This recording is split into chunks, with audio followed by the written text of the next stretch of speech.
Kyle here from All Media Reviews, continuing on the long, epic video series of my vinyl collection A to Z. Now I'm going to be doing the H's I left off. I finished the G's last, so H's, and then I'll probably do a separate video for the I's. Okay, starting out with the H's, I think this is the only record? Yeah, okay. The only record I have from Steve Hackett, oddly enough, I want to say I have one or two. I have the Tokyo tapes on CD, but that's not on vinyl. I've seen it though, and I wouldn't mind. It was on the Record Store Day. I think this past last spring. I didn't get it, but I think they wanted like $50 for it, and because it's like a double or triple maybe. Anyway, I have Voyage of the Acolyte, the Lost Genesis album. It has both Phil Collins and Mike Rutherford. It just doesn't have Tony Banks, but it's a terrific record. Star of Sirius, that's the one that people think of the most, but it came out in 75, 74, 75. I think it came out after Gabriel had left Genesis, but I want to say may have been between Trick of the Tail and Wind and Wuthering. It doesn't say on here. Anyway, around that time. Yeah, he was still in the band, of course. It's got the Kim Poor artwork, of course, his wife at the time, at least, or eventual wife, because she did a lot of artwork for him. A lot of the artwork was done by Paul Whitehead by Genesis. I know he did some for Hackett, I think, too. But anyway, moving on with the H's. Let's see, I'm just making sure. So, yeah, I've got 1, 2... Just 1, 2... Yeah, I've got a whole bunch... I had the Jerry Goodman, Jan Hammer, Like Children record, of course, and then the Jerry Goodman solo record, but I've got some Jan Hammer stuff, and I was so into that I was trying to seek out some of his other stuff. I've not really listened to any of these, though, sadly. So I've got Jan Hammer's album, The First 7 Days, which came out in 75, just the year after. And again, like with a lot of jazz and jazz fusion from the 70s, or just not just jazz, you have a lot of people that guest on and show up on other people's albums. Though I'm looking at the roster here, and I'm not seeing too much. Jan Hammer did most of this. Anyway, that's The First 7 Days. This is a DJ promo copy.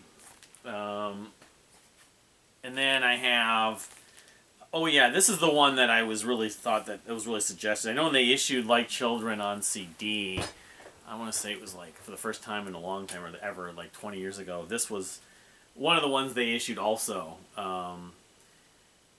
Tony Smith, lead vocals and drums. But this came out in 76. So yeah, like you had Like Children, then you had that record. I got the DJ again, the title. The First 7 Days. It's an apropos title. And then, oh yeah, so... Anyway, it's untapped brilliance for me. I loved him in Mahavishnu Orchestra and the Like Children record. But so then, of course, this is his most well-known work. This is the Miami Vice. I don't know if this is just the Miami Vice theme, 12-inch single. I think that's what it is, really. Theme from Miami Vice, which, he reaped the royalties and basically... financially probably helped him out quite a bit. This is his most well-known work. This is probably bigger than anything Mahavishnu ever did, unfortunately.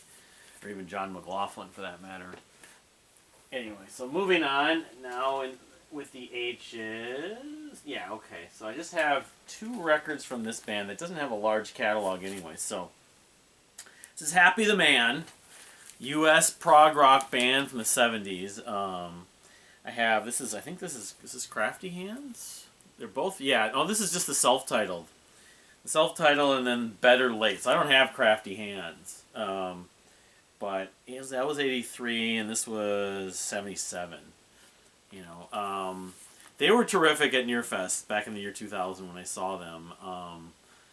Mostly, like entirely instrumental prog. Stanley Whitaker was the guy who led the band. And they were going to work with Peter Gabriel at one point, but they broke up or something right before they were going to. And of course, Happy the Man was the name of a Genesis song, although when Gabriel was in the band, it was like a B-side.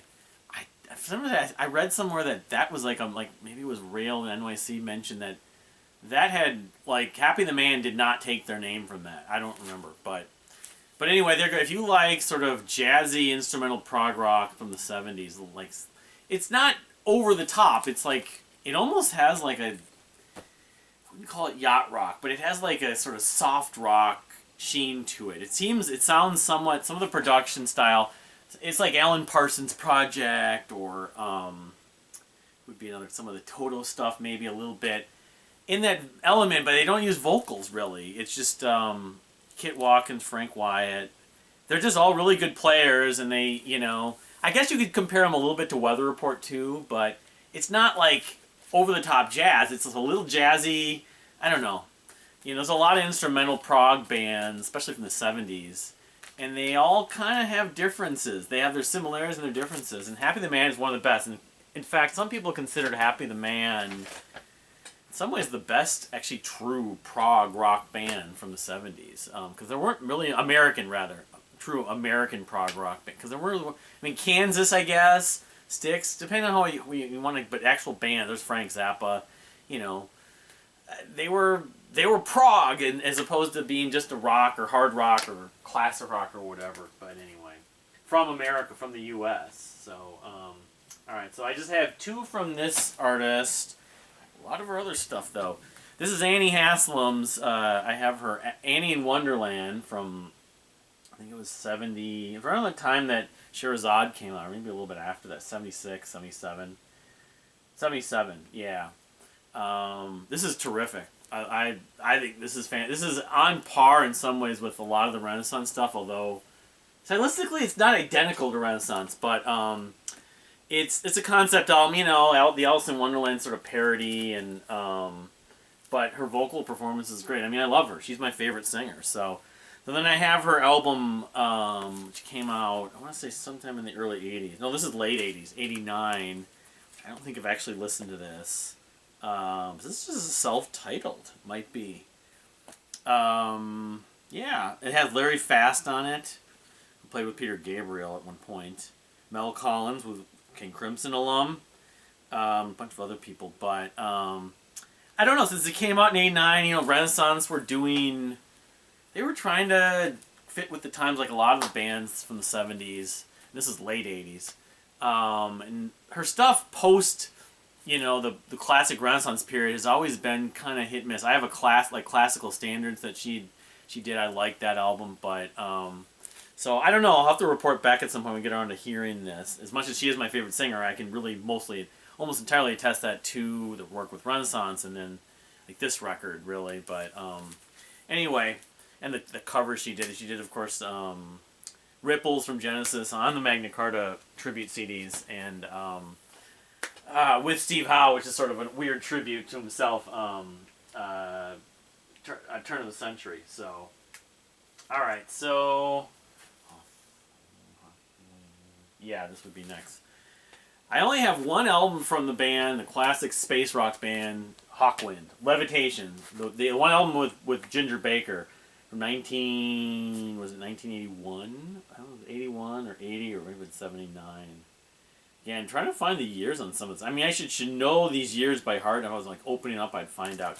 It was early 80s or late 70s, early. Anyway, this is terrific. It flows really well. It's not too heavy. That same person that I traded Rush bootlegs with, who gave me the Grateful Dead's Terrapin Station and some Resident stuff and some other stuff, he also included this, and I love this. Who's Gonna Win the War? Motorway City, which is weird because I'm looking on the track list here. Who's Gonna Win the War? Yeah, okay. Levitation, Amorphous, progressive, melodic, slightly, I don't want to call them death metal band from, I think they're from Sweden, covered Levitation. But yeah, the whole thing flows really well. It's very riffy, very atmospheric. And I've never found anything else by Hawkwind I like nearly as much as this. I have some of the others Hawkwind stuff. I haven't spent time. It's a little bit like Gentle Giant, where I haven't spent a ton of time with them. But after loving this, I thought I was gonna love their whole catalog, and I never really found the records to love besides this. But this is a classic to me. Every time I revisit it, I love it. Just super well crafted. It flows so well. Space rock. They're the kings of space rock. Like Ozric Tentacles owns a lot to them. So, all right. So I only have one album from this guy who just announced actually his new album. It's called All We Do or something like that, or something like that. It's 3 words. It's coming out October 27th. This is Mayer Hawthorne. This is his second album. How Do You Do? Blue-eyed soul, R&B pop artist. This particular album, not my favorite Mayer Hawthorne. The one after it is probably my favorite, which my wife had. My wife has his whole catalog on vinyl, I believe. But among this, it had a couple of like really popular radio sort of Target, restaurant, doctor's office songs that you'll hear. The Walk specifically sounds like a Motown song. Get to Know You. No Strings. No Strings is terrific. And that's a showstopper when he plays live. So, yeah, man, I don't know, he looks a little bit like Elvis Costello in some respects. But, I mean, if you like Hall & Oates or, if you like Fits in the Tantrums for that matter, recently. But, he definitely has a retro sound. That's why it appealed to my wife and why I got into him. And he's a great entertainer live and he's a huge music fan, vinyl junkie. He did this thing for a few years during COVID, Wine and Vinyl Thursdays, where he'd do an hour, he'd spin his vinyl and DJ, and then donate the money that people would give him and stuff like that. But yeah, this is his second album, How Do You Do, from 2011, I think it was. Yeah, the year I met my wife. But he's great. He doesn't like prog exactly. He likes Iron Maiden and like Tears for Fears. There's some bands he likes, but I wouldn't call him prog. But the production on his albums, some of it is great, especially the one that followed it. Steely Dan's another one of the bands that he channels from, and he isn't covered, but some of the songs sound a lot like Steely Dan. Alright, so now my records are falling down. Apologies for that. So, I'm kind of sad or embarrassed in a way to say I only have one record from this band on vinyl. I thought I had more. It's the Jimi Hendrix Experience. I have this box set, which is CDs. It's a stage, and I can just show it quickly, I suppose. And I have, well, there goes the posters. Maybe I'm not going to show it. It's a 4 CD. I was in high school, especially. When I was into Zeppelin, I was also into Jimi Hendrix. But this is Electric Ladyland. This is a reissue. It came out a few years ago, but this is my favorite of the standard Jimi Hendrix records. But all 3 or 4 of his records, he's got 3 standards, and then he's got the Band of Gypsies record, of course, and you name it with the live stuff. But this has always been my favorite. This is, to me, I guess you would say the most progressive. But I love Are You Experience a ton, too. I need to, those are a couple of the holes. But, no, I mean, if I'm talking my favorite parts of this, Burning of the Midnight Lamp, 1983 A Merman I Should Turn to Be, that's proggy. That's really trippy. Voodoo Child, Cross-Town Traffic. I mean, you know, people know. And it's got All Alone in the Watchtower, of course, which is epic as much as it's been played to death. He took Bob Dylan's piece and just ran with it and took it into the stratosphere. So, the guitar solo alone. I mean, even as, you know, by today's standards, maybe it's not the most, you know, innovative thing now. It wouldn't be. At the time, it was just, boom, how did you come up with that? It sounded like you're underwater, you know, but. So, alright. I've got 2 records. I thought it was actually more. But, because I see this artist's records a lot. No, okay. These are 2 records from an artist by the name of Peter Himmelman. This one's a promo, and he's from Minnesota, although I think he lives in LA now. He's done music for like soundtracks and like kids programming. His music would be best described as probably like kids or children's music to an extent. He was in the band Sussman Lawrence, though. We're kind of like an Elvis Costello type band back in the 80s, and they actually used to jam with, I believe it was Alexander O'Neill, who of course was part of the whole Minneapolis sound, you know, that Prince was sort of the head of, but, you know, you had Jimmy Jam and Terry Lewis, and the time, of course, Morris Day, they show up in Purple Rain and stuff like that. There's that whole culture and sound, and a lot of people, and the Sussman Lawrence guys developed a relationship with Alexander O'Neill, who had some hits, but he went off on his own after, like, Sussman Lawrence stopped making music. And I also have a connection that one of my friends, her in Creighton, one of our friends actually, his mother actually dated him for a while. But, yeah, I haven't, honestly, you see his records a lot. I have some of the CDs too, but I just haven't spent a lot of time. It's more soundtracky, some singer-songwriter stuff from my memory of it. You know, it's not exactly like Sussman Lawrence, but you know, you see someone like that, you want to support them. It's like, oh, it's Peter Himmelman. So, but yeah, these two records, one of them's called From Strength to Strength, and one of them's called This Father's Day. And they came out, the promo, this is 86. This may have been his debut, This Father's Day. And, yeah, I mean, you know, I've always been one who seeks out local music that's good, or that I would like. Oh, there you can see the years at the bottom. This was 91, so I was kind of like him. Maybe he was highly influenced by Peter Gabriel, but the Peter connection. But I don't know. Anyway, so that's no. Okay, I have a few more H's here. So I have 2 records from this artist, and I believe that's all she's issued since she only has a few records in her catalog. This is Imogen Heap. I did a video a couple years ago on her. This is Speak for Yourself. Her in some ways, it's a masterpiece from 2005. Every track work. It's just electronic, progressive pop in a lot of ways. She's classically trained. I mean, yeah, Hide and Seek's the one song everybody's heard from it. But she's had an influence on a lot of artists I like Kimbra and some others. But who was it from this past year? From Matt O'Leary talked about that artist. Polachek, Catherine Polachek. There's just so many. The Walk, Just for Now. The Moment I Said is probably my favorite track, and it's epic. It's like a Kevin Moore type piece from Dream Theater. Headlock, Good Night and Go. If you got any. Anyway, that was 2005. And then I have Sparks from 2014, her last proper record, full length record, which has a lot of great tracks on it. I don't have 2009's Ellipse on vinyl. I don't know if it even got issued on vinyl. It might have, but the fact that this came out, she probably wanted to issue it. And her debut album, I have that on CD. But Sparks here, my go-tos would be, you know, The Listening Chair, Lifeline.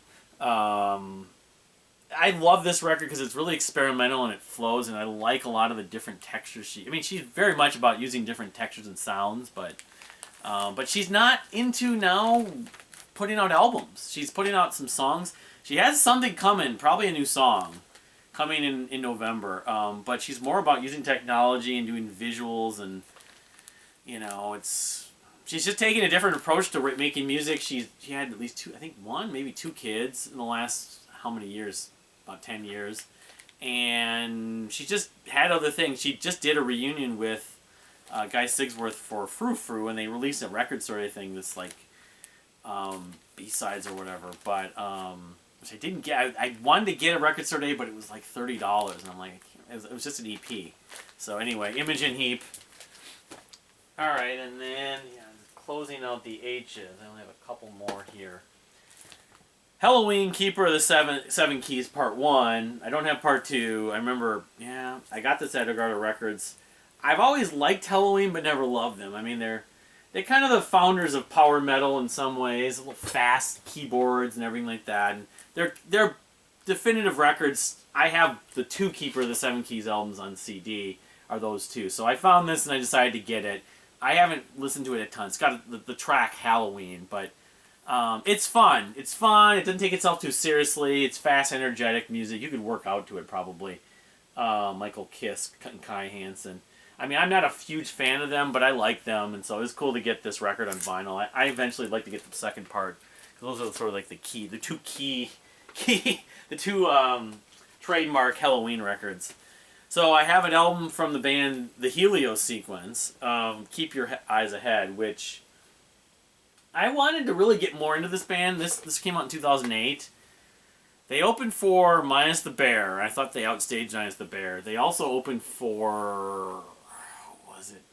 Ramona Fall? Someone at the Turf Club. I can't remember who it was. And I just kind of felt like it's kind of, your indie, artsy rock with some keyboard, like fat keyboards and stuff like that, synthesizers. This was a little more subdued. I thought the songs were a little, they breathed more than some of their earlier records. But I bought it at the show. I don't love this record. It's decent. It's one that I don't know if ultimately I need to keep, but I thought I was gonna love the Helios Sequence. I still like them, but it is the record that I think of the most for them at this point. They've put out a couple other records since, and I kind of forgot about them. Alright, so I've got one record from Steve Howe, Beginnings, and you know, I've listened to some of the guitar parts in this. I know people cringe at his vocals, but this, when the Yes guys did their solo stuff, of course, Chris Squire did Fish Out of Water, John Anderson did Lives of Sun Hillow, Rick Wakeman did, was it Wives of Henry, Six Wives of Henry, whatever, and Steve did this. And this, yeah, in 2011 I got this. But all I know is we played some of this on the radio once, and that was the reason why I wanted to pick it up. It's $2.50, so anyway, Steve Howe's Beginnings album.